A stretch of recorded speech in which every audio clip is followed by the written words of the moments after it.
உயிர்த்தாண்டவர் இயேசு கிறிஸ்துவில் எனக்கு மிகவும் பிரியமான சகோதர சகோதரிகளே, பாஸ்கா காலம் 4ஆம் வாரம் ஞாயிறு. தலைமை சங்கத்தினருக்கு ஆற்றிய அருள் உரையே இன்றைய வாசகம். யூத மக்களிடையே நன்மை தீமைகளை நிர்ணயித்து மக்களுக்கு தீர்ப்பிடும் பொறுப்பு இந்த தலைமை சங்கத்திடம் இருந்தது. இயேசு கிறிஸ்துவை பொறுத்த மட்டில் இச்சங்கம் வர வஞ்சனையோடு நடந்து கொண்டது அனைவரும் அறிந்ததே. மார்க் 14:53-65, மத்தேயு 26:57-68, லூக் 22:54-63-67, யோவான் 15:18. அதே ஓர வஞ்சனை யூத சங்கத்தினரிடம் தொடர்ந்தது. இயேசு கிறிஸ்துவை போதித்து அவர் பெயரால் திருத்தூதர்கள் புதுமைகள் ஆற்றியதை சங்கத்தினரால் ஏற்க முடியவில்லை. ஆகவே தான் திருத்தூதர்கள் குற்றம் சாட்டப்படுகின்றனர். இதில் வியப்பு என்னவெனில், நோயாளிகளுக்கு செய்யப்பட்ட நன்மையை குறித்து அவர்கள் குற்றவாளிகளாக விசாரிக்கப்படுகின்றனர்.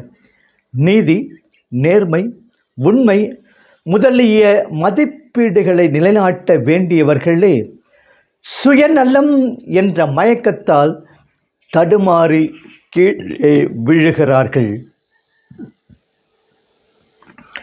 தலைமை சங்கத்தினருக்கு இயேசு கிறிஸ்து மீதும் திருத்தூதர்கள் மீதும் இத்தகைய கண்மூடித்தனமான வெறுப்பு ஏற்பட்டது ஏன்? யூத சங்கத்தின் தலைமை குருக்கள், பரிசேயர், சட்ட வல்லுநர் குடும்பங்களிலிருந்து தேர்ந்தெடுக்கப்பட்ட தலைவர்கள், ஏனைய குடும்பங்களின் மூப்பர்கள் ஆகியோரை கொண்டதே யூத சங்கம். அதிகம் 71 உறுப்பினர்கள் இருந்தனர். யூத சமய சம்பந்தப்பட்ட அனைத்து காரியங்களிலும் அவர்களுக்கு அதிகாரம் இருந்தது.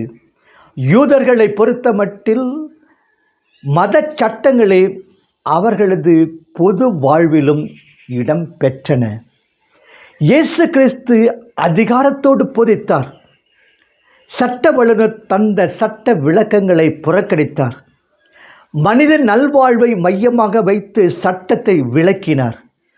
தனது போதனைக்கு சான்றாக புதுமைகள் பல செய்தார். இயேசு கிறிஸ்துவின் சொல்லாலும் செயலாலும், இயேசு கிறிஸ்துவின் சொல்லும் செயலும் யூத சங்கத்திற்கு ஒரு சவாலாகவே இருந்தது. தங்களுடைய அதிகாரம் பாதிக்கப்படுவதை அவர்கள் உணர்ந்தார்கள். மக்கள் அனைவரும் இயேசுவின் பின்னால் செல்வதை அவர்களால் ஏற்க முடியவில்லை. மார்க் 3:6-12. இதன் விளைவுத்தான் இயேசுவின் மரணம். திருத்தூதர்கள் தங்கள் பணி வாழ்வில் அந்த இயேசுவை போதித்தனர். யூத சங்கம் தொடர்ந்து தங்கள் அதிகாரம் புறக்கணிக்கப்படுவதை உணர்ந்து திருத்தூதர்களை வேத கலாபனைக்கு உட்படுத்தியது. நாம் மீட்படைவதற்கு அவர் பெயரை தவிர இவ்வுலகில் மனிதருக்கு வேறு பெயர் அருளப்படவில்லை என்று தன் அருளுரையில் அடித்து கூறுகிறார் பேதுரு. திருத்தூதர் பணி 4:12. இதையே புனித பவுலடியார் ஒரே ஆண்டவர், ஒரே நம்பிக்கை, ஒரே திருமுழுக்கு என்று பறைசாற்றுகிறார். எபேசியர் 4:5. இதை பவுலடியார் மேலும் கூறுகிறார், நீங்கள் பெற்றுக்கொண்ட நற்செய்தி நின்று வேறானதொன்றை எவனாவது உங்களுக்கு அறிவித்தால் அவன் சபிக்கப்படுக. கலாத்தியர் 1:9. கிறிஸ்தவ சமயத்தை சாராதவர்கள் மீட்பை பெற மாட்டார்கள் என்று சொல்ல முடியாது. அனைவரும் மீட்படைய வேண்டுமென்று இறைவன் விரும்புகிறார். 1 தீமோத்தேயு 2:4. தாங்கள் பெற்ற இறை உணர்வுக்கு ஏற்ப அவர்கள் வாழும்போது அவர்களும் இயேசு கிறிஸ்து வழியாக மீட்பு பெறுகிறார்கள். அனைத்து சமயங்களின் நிறைவாக இயேசு கிறிஸ்து விளங்குகிறார். பேதுருவின் திருவுரை ஒவ்வொரு கிறிஸ்தவனின் உள்ளத்திலும் சில அடிப்படை கேள்விகளை எழுப்ப வேண்டும். கிறிஸ்தவன் என்று பெயர் வைத்து கொண்டிருக்கும் எனக்கும் கிறிஸ்துவுக்கும் எத்தகைய உறவு உள்ளது? வெறும் பெயருக்கு மட்டும் நான் கிறிஸ்தவனா? ஏதோ சில கோயில் சடங்குகளில் பங்கு கொள்வது மட்டும்தான் என் கிறிஸ்தவ வாழ்வா? திருநாட்களை கொண்டாடும் கிறிஸ்தவன் மட்டும்தானா நான்? பாடுபட்டு மரித்து உயிர்த்த கிறிஸ்து என்னில் இடம்பெறாவிட்டால் நான் கிறிஸ்தவன் அல்ல. பிறருக்காக தன்னையே அளித்த கிறிஸ்து என்னில் வாழவில்லை என்றால் நான் கிறிஸ்தவன் அல்ல. பிறருக்காக நான் வாழவில்லை என்றால் நான் கிறிஸ்தவன் அல்ல. 2ஆம் வாசகம் 1 யோவான் இயல் 3 இறை வாக்கியங்கள் 1-2 முடிய. அன்பின் திருத்தூதர் யோவான் முதல் திருமுகத்திலிருந்து இன்றைய 2ஆம் வாசகம் எடுக்கப்பட்டுள்ளது. நாம் கடவுளின் மக்கள் என்று பிறர் நம்மை அழைப்பது அல்லது நம்மை பற்றி பிறரிடம் சொல்லிக்கொள்வது பெருமைக்குரியது. தமிழன் என்று சொல்லடா, தலை நிமிர்ந்து நில்லடா என்று கூறுவது தமிழ் மக்களுக்கு பெருமை தருகிறது. தமிழ் மொழியின் தொன்மை, தமிழகத்தின் வரலாறு, தமிழரின் பண்பாடு ஆகியவற்றின் அடிப்படையில்தான் இன்றைய தமிழரின் பெருமை அடங்கியுள்ளது என்பதை இது காட்டுகிறது. நாம் கடவுளின் மக்கள் என்ற பெருமைக்கு அடிப்படை பரமதந்தை நம்மிடம் காட்டிய அன்புதான் என்று யோவான் தெளிவுபடுத்துகிறார். பரமதந்தை நம்மிடம் காட்டிய அன்பு முழுமையாக வெளிப்பட்டது இயேசு கிறிஸ்துவில் தான். அந்த இயேசு கிறிஸ்து அன்பினால்தான் நமக்காக பாடுபட்டு மரித்து 3ஆம் நாள் உயிர்த்தார். ஆவியை பொழிந்து நம்மை கடவுளின் பிள்ளைகளாக்குகிறார். நாம் பிள்ளைகளாயின் உரிமையாளர்களுமாய் இருக்கிறோம். ஆம், கடவுளின் செல்வத்திற்கு உரிமையாளர்கள், கிறிஸ்துவோடு உடன் உரிமையாளர்கள்.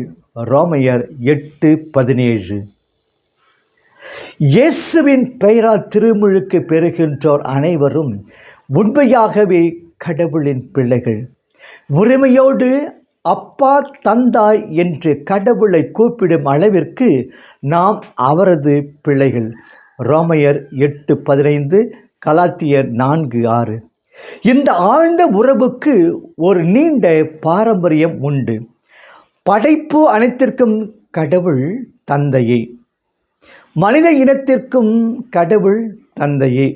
விவிலிய பாரம்பரியத்தின்படி மனித இனம் தவறிய போது தொடக்க நூல் 3:11 ஒரு தனிப்பட்ட குடும்பத்தை தனக்கே உரிய இனமாக கடவுள் தேர்ந்து கொண்டார். இவ்வாறு தேர்ந்தெடுக்கப்பட்ட இனத்தின் முதல்வர் தான் ஆபிரகாம். தொடக்க நூல் 12:1-3. இந்த இனத்தை தான் கடவுள் வெளிப்படையாக நான் உங்கள் கடவுள், நீங்கள் என் மக்கள் என்று கூறி ஓசையா 11:1-3, எசாயா 43:6 அதற்கேற்ப ஒரு உடன்படிக்கையும் செய்து கொண்டார். விடுதலை பயணம் 19. இதுவே கடவுள் ஒட்டி உறவாடி கட்டி காத்த இஸ்ராயல் இனம். ஆனால் இஸ்ராயல் இவ்வுறவை உதறிவிட்டது. தந்தை மக்கள் என்ற நிலையை புறக்கணித்து விட்டது. இக்கட்டத்தில் தான் மெசியாவாகிய இயேசு கிறிஸ்து உலகிற்கு வந்தார். ஒரு புது இனம் உருவாக தன்னையே அர்ப்பணித்தார். கிறிஸ்துவில் உருவாகிய புது இனம் கிறிஸ்தவர்கள்தான். நாம் தான் கடவுளின் தனிப்பட்ட பிள்ளைகள். கடவுளின் பிள்ளைகள் என்ற மாபெரும் உறவின் தன்மையை நாம் எந்த அளவிற்கு அறிந்து கொண்டிருக்கிறோம்? இது ஏதோ வெறும் அடையாள உறவு மட்டுமா? இல்லை, இது உண்மையாகவே இரத்த உறவு. ஏனெனில் இந்த உடன்படிக்கையின் வழியாக நம்மை கடவுளின் பிள்ளைகளாக்கினார் இயேசு. பலருக்காக சிந்தப்படும் என் இரத்தம் இது மார்க்கு 14:24 என்று இயேசு கூறியதில் ஆழ்ந்த கருத்து உள்ளது. தந்தையாம் இறைவனோடு நமக்கு ஒரு இரத்த பாத்தியம் உண்டு என்று சொன்னால் மிகையாகாது. ஆனால் இது ஊனியல்பின் அடிப்படையில் ஏற்பட்ட உறவு அல்ல. கடவுளின் ஆவி முன் நம்முள் இருந்து கொண்டு இறைவனோடு நம்மை இணைக்கும் உறவே இது. ரோமையர் 8:9. ஏனெனில் சாவோ வாழ்வோ வானதூதரோ தலைமை ஏற்பவரோ நிகழ்வனவோ வருவனவோ வலிமை மிக்கவனவோ வானத்தில் உள்ளவையோ ஆழத்தில் உள்ளவையோ வேறு எந்த படைப்பு பொருளோ நம் ஆண்டவராகிய கிறிஸ்து இயேசுவில் வெளிப்பட்ட இறை அன்பிலிருந்து நம்மை பிரிக்க முடியாது என்பது என் துணிவு. ரோமையர் 8:38-39. நாம் இச்சொற்களை நமதாக்கி கூறக்கூடுமா? நற்செய்தி யோவான் இயல் 10 இறைவாக்கியங்கள் 11-19 முடிய. ஆட்டு மந்தைக்கு வாயில் நானே யோவான் 10:7 என்ற இயேசு இப்போது உவமையை மாற்றி நல்ல ஆயன் நானே என்பார். இன்றைய வாசகம் நல்ல ஆயன் இயேசு பற்றியும் போலி ஆயர்கள் பற்றியும் கூறுகிறது. போலி ஆயன் எசேக்கியேல் 34 இயல் போலி ஆயர்கள் பற்றி விரிவாக கூறுகிறது. இஸ்ராயேலரை இறைவழி நடத்தி செல்லாத தலைவர் அனைவரும் போலிகளே. இவர்கள் தங்களையே மேய்த்து கொள்ளுகிறார்கள், ஆடுகளை மேய்க்கவில்லை.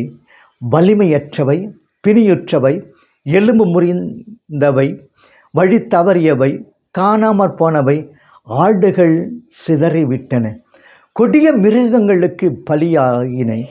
எனினும் இவர்கள் மந்தையை மேய்க்காமல் தங்களையே மேய்த்து கொண்டார்கள். 34:1-9. என்னே இவர்களது கடமை உணர்வு, என்னே இவர்களது பொறுப்பு. நம்மில் பலரும் இவர்கள் போன்று போலிகள் இல்லையா? நம் சூழல்களிலே பொறுப்பு கடமை உணர்ந்து நடவாத போது நம்மீதும் இஸ்ராயலின் மேற்பர்களுக்கு ஐயோ கேடு என்று ஆண்டவரின் கூற்று உண்மைப்படாதா? நாம் கூலிக்கு மேய்ப்பவர்களாக இருக்கிறோமே அன்றி ஆயர்களாக இல்லை. ஆடுகள் மீது நமக்கு அக்கறை இல்லை. ஆடுகள் அழிய நாம் கை கட்டி கொண்டு நிற்கிறோம். 10-12-13. தாய் தகப்பன்மார் தலைவர்களுக்கு மட்டுமன்றி எல்லோருக்கும் அவரவர் சூழலிலே கடமை உணர்வு வேண்டும் என்பதை உணர்வோமா? நல்ல ஆயன். நல்ல என்ற சொற்களுக்கு, நல்ல என்ற சொல்லுக்கு கிரேக்க மொழியில் 2 சொற்கள் உள்ளன. அகத்தோஸ் என்ற சொல் நல்ல குணம், நல்ல அமைப்பு முதலியவற்றையும், கெய்ரோஸ் என்ற சொல் பற்றுறுதி, நம்பிக்கை, அன்பு, பிடிப்பு முதலியவற்றையும் சுட்டும். பின்னைய சொல்லையே இயேசு நமக்கு பயன்படுத்துகிறார். எனவே இயேசு தன் ஆடுகள் மேல் பற்றுறுதி, அன்பு, பிணைப்பு கொண்ட ஆயர். அன்பு பிணைப்பையே தன் ஆடுகளுக்காக தன் உயிரையே துச்சமாக மதிக்க வைக்கிறது.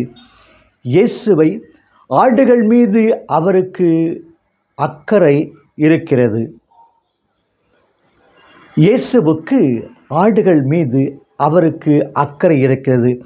எனவே தான் ஆடுகளை அவர் அறிகிறார் என்பதற்கு அன்பு செய்கிறார் என்பது கிரேக்க எபிரேய மொழிகளின் பொருளாகும்.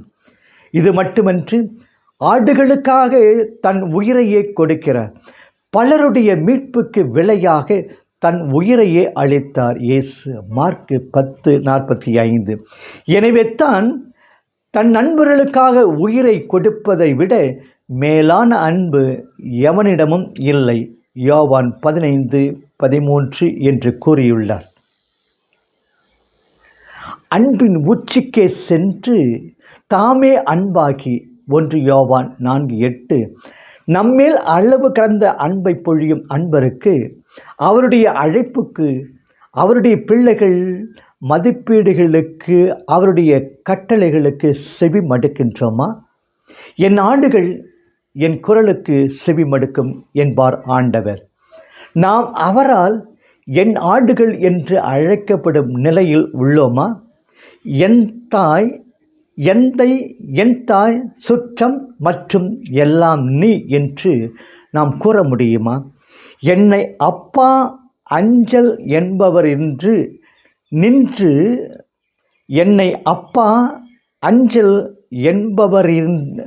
என்பவரின்றி நின்று எய்த்தலைந்தேன். அன்னையொப்பாய் எனக்கு தன் ஒப்பாய் என் அரும்பொருளே என்று வேண்டுவோமா?